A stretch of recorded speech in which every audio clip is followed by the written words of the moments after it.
Hey guys, let's get more news about Steelers, but first, don't forget to subscribe and leave your like.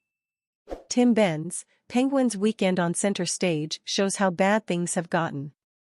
In the not-too-distant past, a pre-Thanksgiving mini-bye for the Steelers would have been the perfect time for many Pittsburgh sports fans to shelve their NFL obsessions and take in a little Penguins hockey for a few days.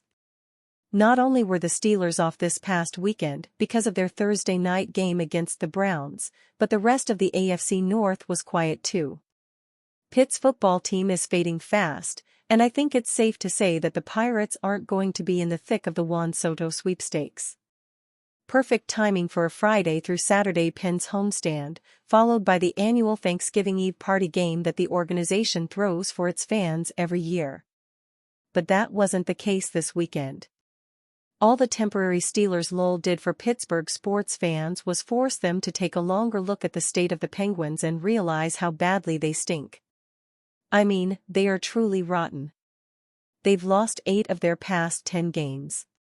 With only 18 points through 23 games, the team is buried in last place of the Metropolitan Division with the NHL's worst goal differential. The 2 latest embarrassments on home ice were a 6-1 loss to the 8-10-3 Utah Hockey Club and a 4-1 beating from Winnipeg on a night when Sidney Crosby felt the need to fight Jets leading scorer Kyle Connor just to get some life in the team. It was the hockey metaphor for Crosby holding a piece of glass under the nose of the rest of the roster to see if it was still breathing. Fenway Sports Group has plenty to be concerned about when it comes to its hockey investment. The star players are aging. They've hitched their wagon to a coach that can't seem to reach his skaters anymore. The goaltending is a mess, the farm system is still thin. The salary cap is tight.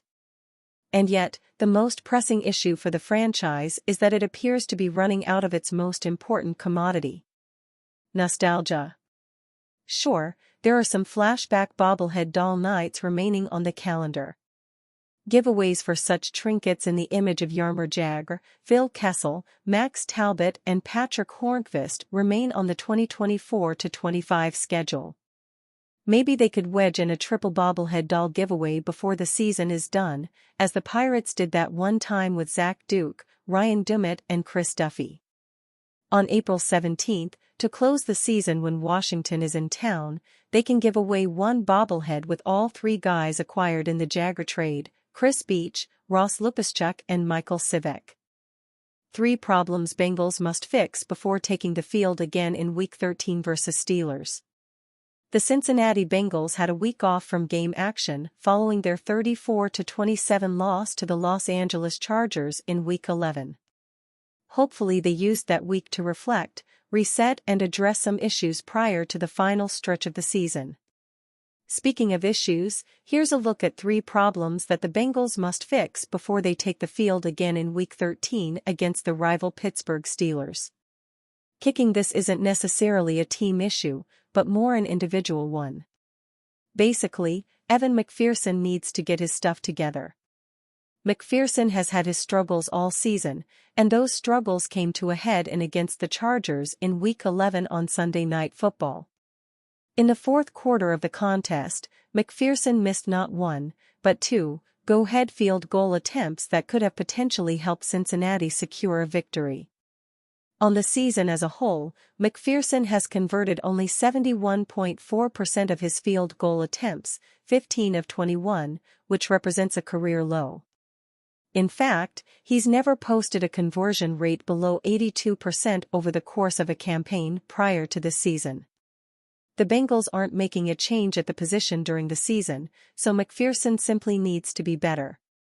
Quarterback protection: stop me if you've heard this before, but the Bengals need to do a better job of protecting franchise quarterback Joe Burrow. In Week 11, the Chargers recorded 3 sacks and a whopping 14 quarterback's hits on Burrow, which is simply too much. For comparison's sake, the Bengals mustered just 2 sacks and 6 QB hits in the same game. Despite the consistent contact, Burrow still managed to throw for 356 yards and 3 touchdowns against the Chargers. Imagine what he could do with just a bit more time to operate. Keeping him protected needs to be a priority against the Steelers, and beyond. Generating pressure. Not only have the Bengals struggled to prevent other teams from generating pressure on Burrow, they've also struggled to generate pressure on opposing quarterbacks. As a team, they have the fourth fewest amount of total sacks in the league this season with 19. The only teams with fewer sacks are the Falcons, Panthers, and Dolphins. Trey Hendrickson has been having a stellar season in the sack department, as he's leading the league with 11.5. But outside of him, the team simply hasn't done a good enough job of putting pressure on opposing quarterbacks, and they need to be better. The skeptics out there might say that it's too late for the Bengals to realistically fix any of these issues with the roster as currently constructed, but hey, you never know. Steelers draft quarterback to replace Russell Wilson in 2025 mock. The Pittsburgh Steelers have gotten just about the best reasonable outcome from an exceedingly uncertain quarterback room. Taking on Russell Wilson and Justin Fields at their lowest was a bet on the offensive coaching staff and the infrastructure of the organization to get better play at the most important position. They needed one quarterback to work in order to find success. They got two. Fields began the year as the starter after Wilson's injury, and after 6 encouraging weeks, the veteran took the mantle. Pittsburgh is 8-3 with a legitimate shot to win the AFC North on the way to meaningful January football. And yet, the Steelers aren't much closer to a long-term answer under center. Depending on how Pittsburgh spends the second half of the season, dipping its toes in the first-round quarterback waters remains a real possibility. That's just what the Steelers do in ESPN's recent mock draft, where they took Alabama quarterback Jalen Milroe with the 28th pick. The Steelers' future at quarterback is a big question heading into the offseason, as both Russell Wilson and Justin Fields are set to be free agents, Matt Miller wrote. Either could return, but the Steelers might be searching for a more long-term option. Milroe has a combination of Wilson's arm strength and pocket mobility and Fields' rushing ability.